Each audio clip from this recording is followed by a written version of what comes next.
கால்நடை மருத்துவ பல்கலைக்கழகத்தில் வழங்கப்படும் படிப்புகளுக்கான கலந்தாய்வு இன்று தொடங்கியது. சிறப்பு பிரிவினரான மாற்றுத்திறனாளிகள், விளையாட்டு பிரிவினர், முன்னாள் ராணுவ வாரிசுதாரர்களுக்கு இன்று கலந்தாய்வு நடைபெறுகிறது. சிறப்பு பிரிவினருக்குள்ள 23 இடங்களுக்கு 93 மாணவர்களுக்கு அழைப்பு விடுக்கப்பட்டுள்ளது. +2 தொழிற்பிரிவில் பயின்ற மாணவர்களுக்கும் இன்று கலந்தாய்வு நடைபெறுகிறது. நாளை கால்நடை மருத்துவ படிப்பில் பொதுப்பிரிவு மாணவர்களுக்கான கலந்தாய்வு நடைபெறவுள்ளது.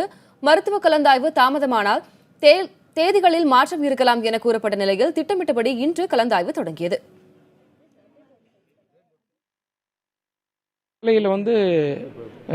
இந்த ஸ்பெஷல் கேட்டகரி மதியம் 11:30 மணி அளவில் பிபிஎஸ்சி அண்ட் டிஹெச் ஒகேஷனல் ஸ்ட்ரீமில் ஒரு 28 மாணவர்களுக்கு அழைப்புதல் கொடுக்கப்பட்டுள்ளது. மாற்றுத்திறனாளிகளுக்கு போன வருடம் 3% அளிக்கப்பட்டது.